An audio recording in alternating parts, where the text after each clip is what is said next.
people who died in the September 11th terrorist attacks, not just here in New York, but in the Pentagon, in the plane that went down in Pennsylvania, all the policemen, all the firemen, all the EMS workers, everybody's accounted for here. What the heck?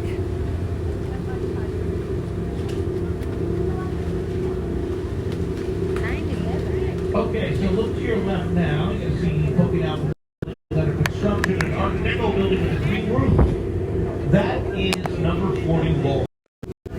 Number 40 Wall Street was built in 1930 and designed by an architect named H. Craig Severance. Now, while Severance was building that building, his former partner, a man named William Van Allen, was building a skyscraper in Midtown. And the two of them ended up in this kind of competition to see whose building would be taller. So each one kept alternates in their plans to make their building the tallest in the world. So when Severance was the flagpole on that building, he thought, I built the tallest building in the world.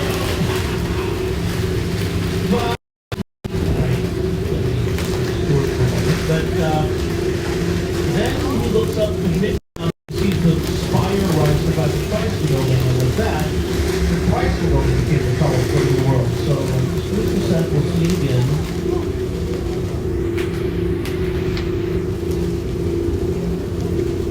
Oh, there it is. Come on. Yeah. Okay, so that building with the green roof there, the tallest building in the world for 11 days. Just 11 days. Today it's called the Trump Building. It was bought in the early 90s by someone named Donald J. Trump. Anybody know what ever happened to him? No? So here on your left now, you're going to see the Museum of Jewish Heritage and Holocaust Memorial. You'll see there's 6 tiers on top of that building. You can have right here watching the 6 who were the Jewish patients who were murdered during the Holocaust.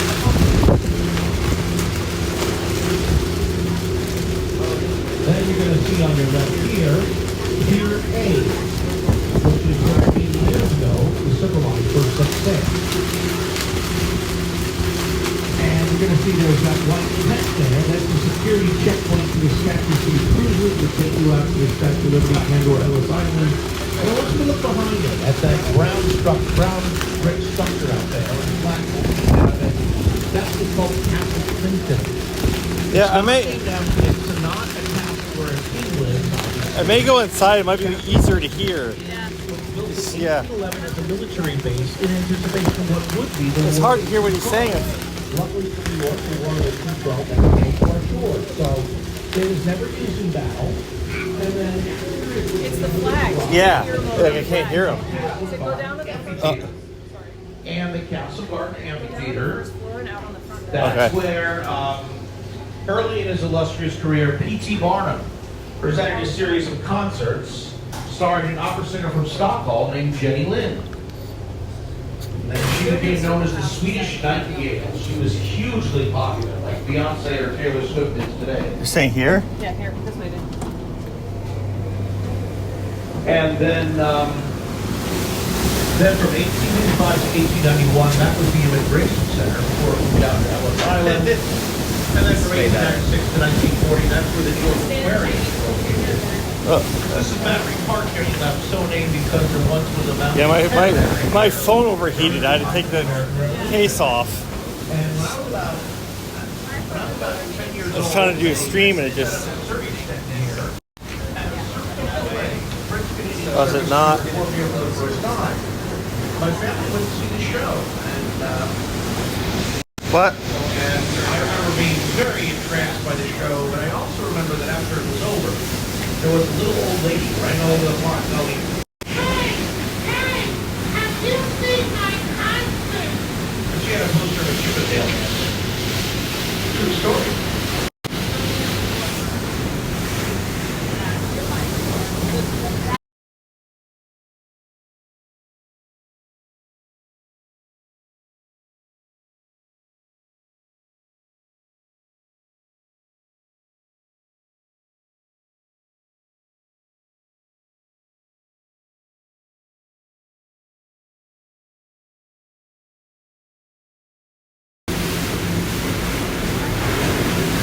Okay, so now we enter the East River, and the East River technically isn't a river, it's a saltwater tidal stream. That's the part of the Atlantic Ocean.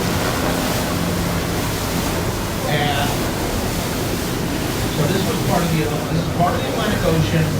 And when the first dumps out, and by the way, on your right is the borough of Brooklyn. It's our most populated borough. 2.7 million people live in Brooklyn. If it were to become an independent city again, as it was prior to 1898, it would actually be the fourth largest city in the United States of America. Now, okay, so now the East River, like I said, somewhat here, back in the 1620s, they realized that they had found the ideal port. Because the water down here is unlikely to ever freeze. And this remained the ideal port all the way until the year 1867. In 1867, the unthinkable happened and the East River froze solid. The East River froze solid and brought all commerce between New York and Brooklyn to a standstill. So that's when the two cities realized you better build a bridge. Well, that's easier said than done. Any bridge would have to be long enough to span the East River and tall enough for ships with really tall masts to go underneath it. So the man with the answers was a German-born engineer by the name of John August Roebling. John August Roebling had designed a suspension bridge which connects Cincinnati, Ohio to Kentucky. I'm gonna go aside like so it's a little easier to hear the guy. Yeah. Bridge for about to go under. So Roebling designs this bridge. And early in the construction of the Brooklyn Bridge, he's standing on a dock on the Manhattan side, and a ferry boat comes by and crushes his foot. And he develops tetanus and dies. Oh. So his son Washington Roebling takes over the construction of the bridge. Washington builds a diving bell so they can dive down to build the Manhattan Tower with it. And he gets air bubbles in his bloodstream and suffers from Caisson's disease, or the bends. And he's bedridden for the rest of the construction of the bridge. So he has to monitor the progress of the bridge from his sickbed through binoculars here in Brooklyn Heights, the house here. And from his sickbed through binoculars, he monitored the progress of the bridge.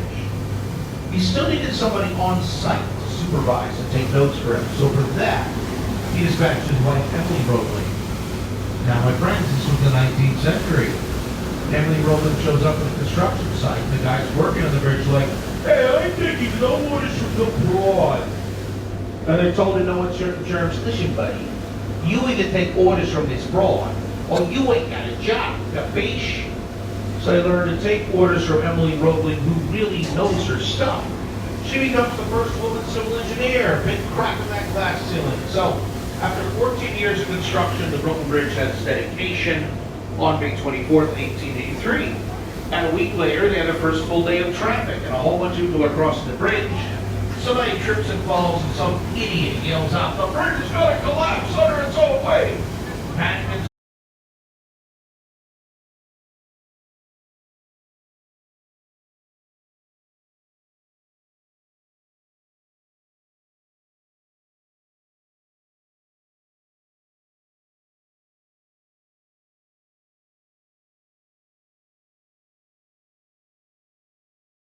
You're right, that building says Eagle Warehouse and Storage Company, the red brick building. That warehouse was turned into an apartment building in 1980. You know, one of the first people who ever lived there was me. That's my childhood home, right there. And so in 1814, things went high-tech when Robert Fulton, the man who invented the steam ferry, started regular steam ferry service to and from Manhattan from that site. Steam ferry service continued until 1924.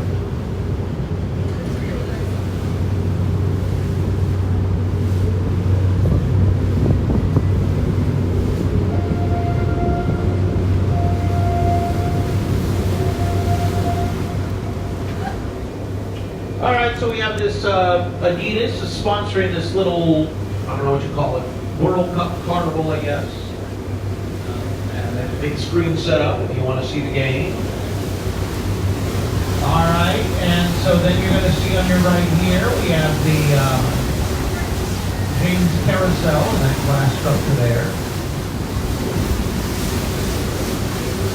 And with that, we enter what used to be called Greyersville. That's what they used to call this neighborhood on your right. Greyersville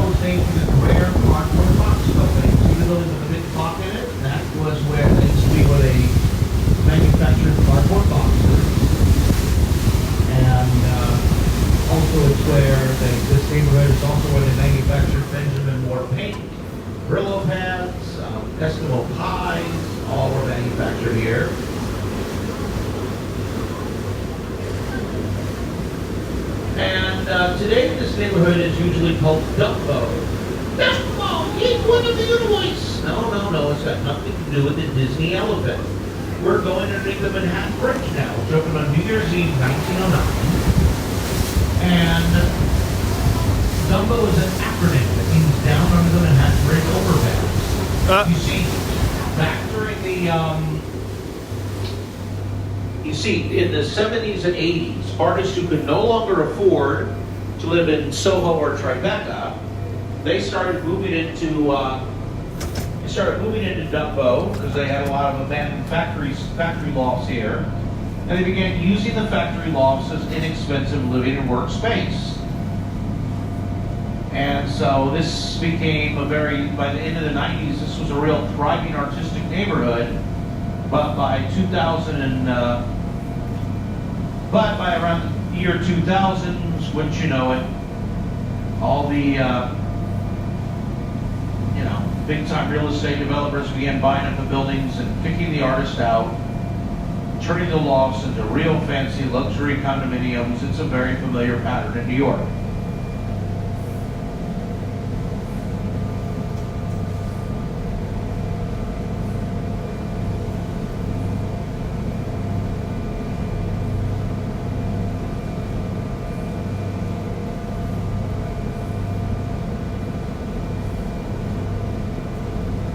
Look down your right. See that big black tower? It looks like something right out of Lord of the Rings. Well, that is the Brooklyn Tower. Very imaginative name, huh? Put a lot of thought to that. Yeah, it's a 90-story tall residential tower in downtown Brooklyn. It's the tallest building in New York City that's not on the island of Manhattan.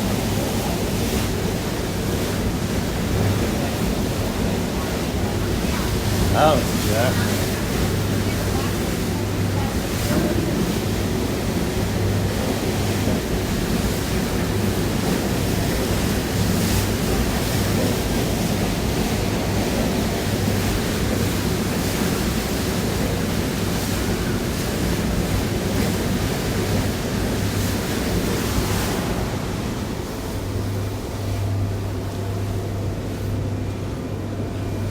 Okay, so now we pass Wallabout Bay on your right here, and this is where you'll find the Brooklyn Navy Yard.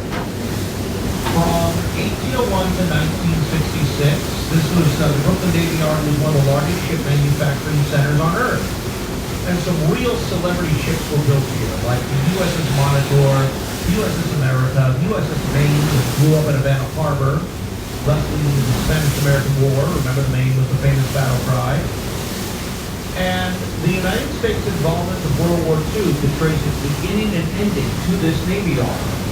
It was here that the USS Arizona was built, and that was sunk at Pearl Harbor, but it was also here that the USS Missouri was built, and it was on the deck of the USS Missouri that the United States and Japan signed their peace accords, thus ending World War II.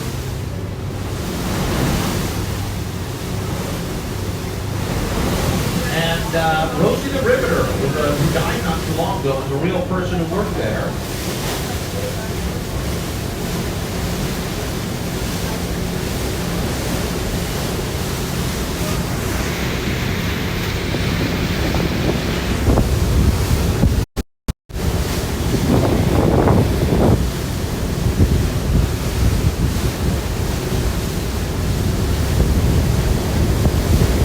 Okay, so now you're right here. We're in Williamsburg, Brooklyn now on your right. And Williamsburg used to be a very German neighborhood. Where there's Germans, there's beer. And right where you are on your right here where these glass buildings are is where the Schaefer Brewery used to be. One time there were over 40 breweries in Brooklyn. More than ever been in Milwaukee. Now, there's still something. There's also the Brooklyn Brewery that they can afford. But right now what I want you guys to do though is look to your right and you're going to see a dome building, just a sec. That used to be the main branch of the Williamsburg Singing Bank Company. Here it comes. It was designed by George B. Post, who designed the New York Stock Exchange. And you can see it now. I think it looks like the Duomo in Florence, Italy. So now we go underneath the Williamsburg Bridge, which opened in 1903. And it connects the Lower East Side of Manhattan on your left to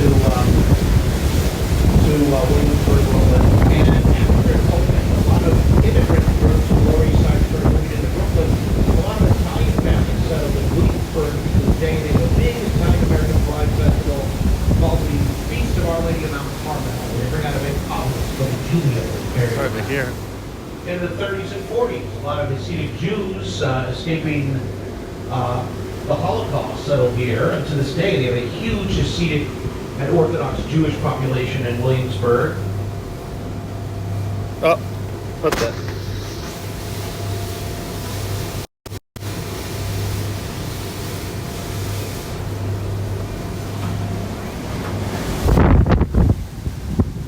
So now on your right here, we have the Domino Sugar Refinery, or what used to be the Domino Sugar Refinery that closed in 2004. Now this is a big office building with a vast space on top of it.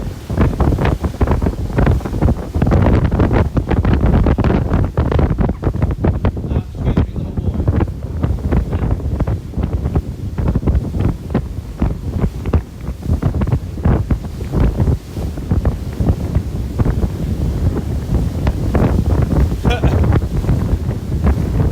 All right, so now in the 70s, 80s, and 90s, Whoops. a lot of ladies' bathroom in Williamsburg. Yeah. The left bank of Brooklyn, but in the 21st century, all the hipsters and trust babies started moving in. Williamsburg started to become now very expensive, very chic. And the former mayor of New York, Ed Koch, once said that artists are great at building up a neighborhood, so they can't afford to live there anymore. Yeah. Could they see, was that a reference to you being there? Was that a reference? This is the green. Oh, I didn't hear what he said. Oh, he said, little boys to get down, please. I don't know if he was. Oh, maybe he was referring to somebody inside. Then when we turn, look to your right, you're going to see the borough of Queens will be on your right as we turn. Queens is the second most populated borough with a population of 2.4 million people. And it's by far the largest borough in land area. Queens is actually bigger than Manhattan. We have two airports in Queens. How big you have to be to have two airports?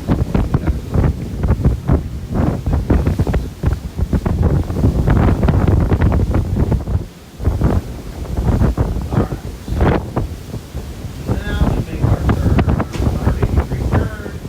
We will be on your right. And just above you'll see a bridge that Are you gonna connects do- Manhattan and Queens over the East River. And that will be the Hold on. Queensboro Hold on. Bridge. That's the bridge we just called the Queensboro Bridge, opened in 1909. In 2011, it was renamed after the mayor of New York, Ed Koch. Like, you can have a shared album? Because, like, I'm live streaming, so I can't really get any photos.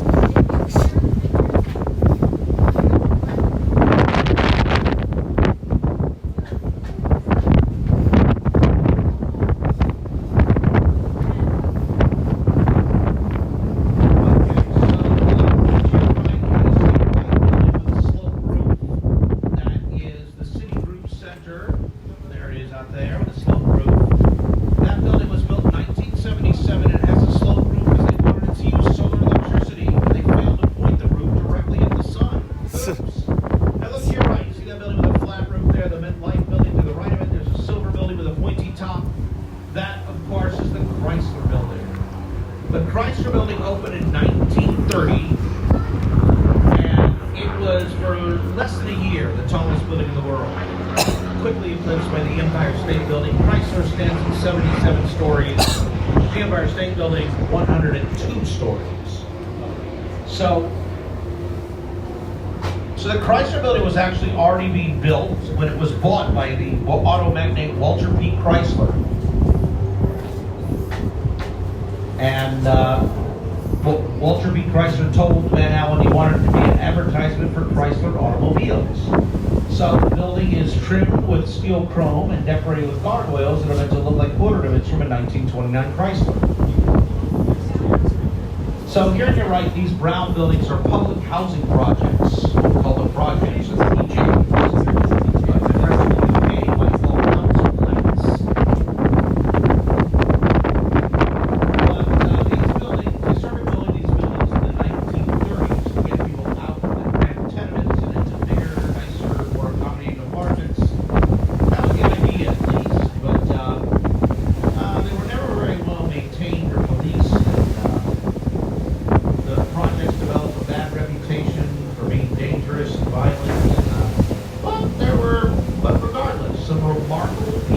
grew up in the projects. Whoopi Goldberg grew up in a housing project in Manhattan. Supreme Court Justice Sonia Sotomayor and the late Secretary of State Colin Powell grew up in housing projects up in the Bronx. And out in Brooklyn, James Z.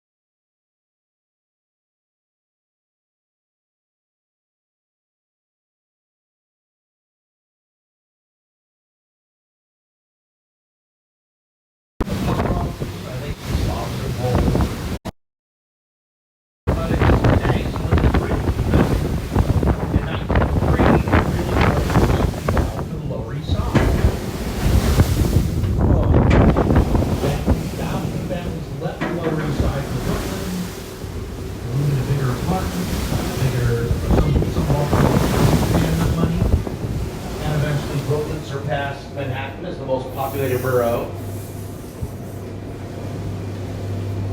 But a lot of the families that moved into Brooklyn, of course, were Jewish, and they still went to temple on the Lower East Side. So on Saturdays, they would walk across the bridge because you're not supposed to drive a car on the Sabbath.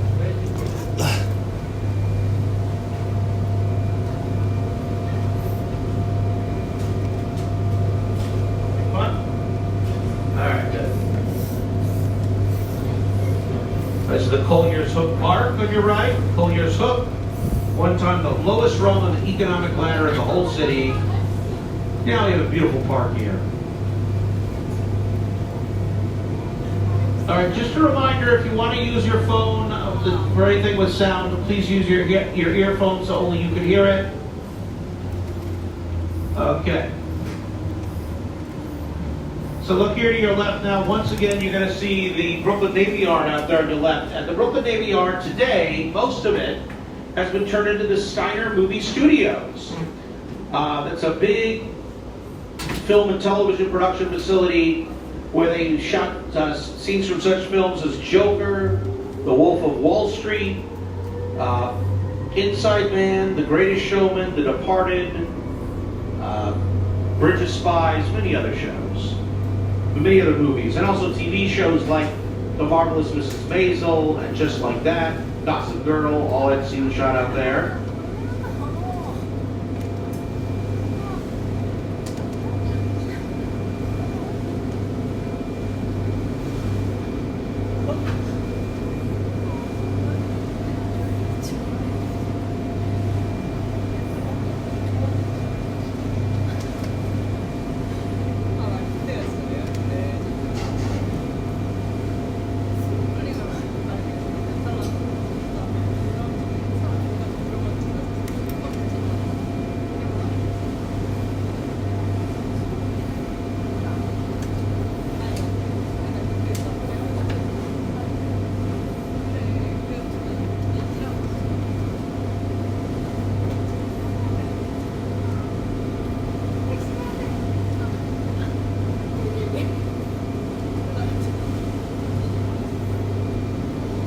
Okay, about to go back under the Manhattan Bridge. Look to your right, you're going to see that expressway there. That is the Franklin Delano Roosevelt Expressway. It's built on top of debris from the Battle of Britain after World War II.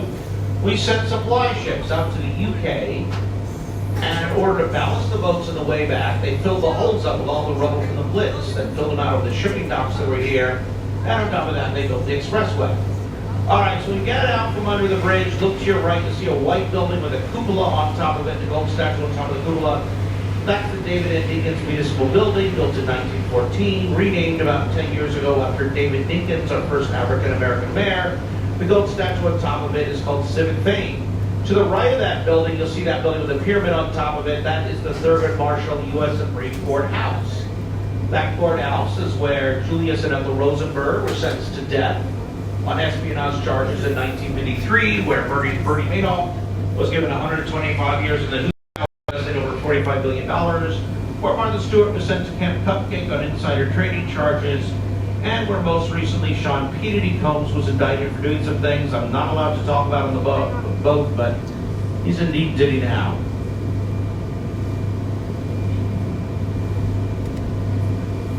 So let's go back to the Fulton Ferry landing on your left there, because that is the razor's edge of American history. On August 27, 1776, the Battle of Long Island took place in what was then the Flatbush section of Brooklyn. And George Washington and his troops suffered a terrible defeat at the hands of the Redcoats. Over 800 injuries, 300 casualties, over 1,000 people captured or gone missing. And so Washington and his remaining troops came here to Brooklyn Heights, where they were basically sitting ducks. But on August 29th, the heavy rain went out of the city, a thick cloud of fog went out of the East River, and Washington and his troops escaped and underneath the cloud of fog. And if they hadn't, well, we wouldn't have celebrated our 250th birthday recently, that's for sure. So look to your right there. There we have another one of our boats, the Circle Line Brooklyn. But look behind it, there's that ship with really tall masts. That is the SS Wavertree. The Wavertree was built in 1885, and it came over here by way of Liverpool, England. It's the biggest thing to ever come out of Liverpool. Okay, I'm just kidding. That's Jerry the Pacemakers.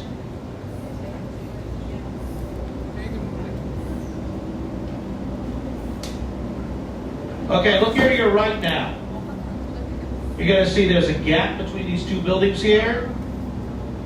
Well, that gap, that's Wall Street right there. Wall Street gets its name because there once actually was a wall that spanned the width of Manhattan Island that ran along the northern perimeter of New Amsterdam. And so from Wall Street down to the southern tip of Manhattan Island was New Amsterdam, the Dutch city. And in 1664, the British seized New Amsterdam, and it became the English colony and city of New York. So then, so later on, in 1699, they tore down the wall on Wall Street. Wall Street became a major center for business and commerce and trade.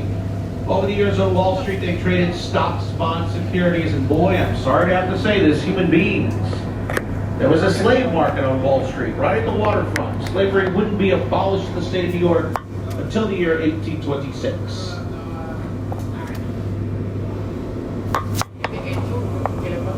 Okay, so here we have the downtown heliport on your right. On April 30th, 1789, George Washington was sworn in as our first president on Wall Street. Now, Wall Street... well, let me, first of all, look to your right.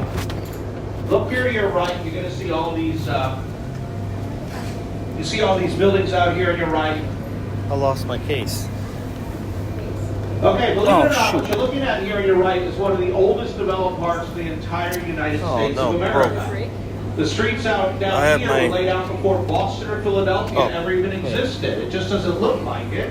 Because between the Great Fires of 1776, the Great Fire of 1835, and the fact that we didn't start preserving old buildings to the Landmarks Preservation Committee was formed in 1965, there are hardly any old buildings out here. So this is Governor's Island on your left. That big white octagonal thing you see there, that is a ventilation tower for the Hugh L. Carey Brooklyn Battery Tunnel. Now, this Governor's Island is so named because during the English colonial period, the English governor, he actually had a estate out here. And before that, though, in 1624, when the Dutch West India Company first hired a bunch of Belgian Huguenots to populate the colony, they first settled here. First they settled here, and they called this Nutten Island because there were a lot of nut trees out here, but they only stayed for about a year, then they went to the island of Manhattan, as the Lenape, the indigenous people, called Manhattan, which meant land of many hills. So from 1783 to 1966, Governor's Island was a military base for the United States Army. These buildings out here used to house military families. And then from 1966 to 1996, it was a base for the U.S. Coast Guard. Then in 1996, the Coast Guard closed the base. and this became a public park. That's what it is today. You can go out there.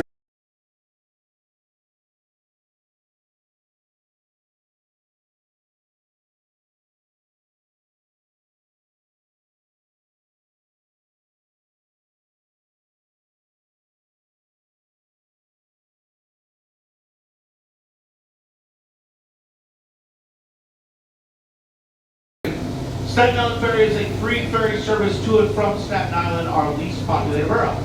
Up until 1997, if you wanted to take the Staten Island Ferry, it cost you 50 cents. But now it's free. Why is it free? Well, in 1997, the city came up with the MetroCard program, which lets you take unlimited rides on all the buses and subways in New York City. But there's no subway or local bus that goes out to Staten Island. So the people who lived out there were complaining. They were like, hey, well, we still got to pay 50 cents to take the Staten Island Ferry. So they made the Staten Island Ferry service free. Now look out there on your left, you're going to see there's that big bridge out there. That is the Verrazano Narrows Bridge. That connects our most populated borough, Brooklyn on the left, with 2.7 million people, to our least populated borough, Staten Island on the right, with just under 500,000 people. That bridge opened in 1964. Before it was built, it connected Staten Island to the rest of New York. That bridge changed everything. And it was the longest suspension bridge in the world when it was built, longer than the Golden Gate Bridge in the San Francisco Bay Area. And it was named after Giovanni di Verrazzano. He was an explorer for the Principality of Florence who back in 1524 dropped anchor there in the Narrows and was the first European person to reach what's now New York. And if you remember the movie Saturday Night Fever, there's a scene where a guy falls off a bridge. That was the bridge that he fell off. All right, my friends. Coming up on your right will be 200 tons of awesome. The one and only, the Statue of Liberty. Statue of Liberty was a gift for the people of France, and she's officially titled Liberty.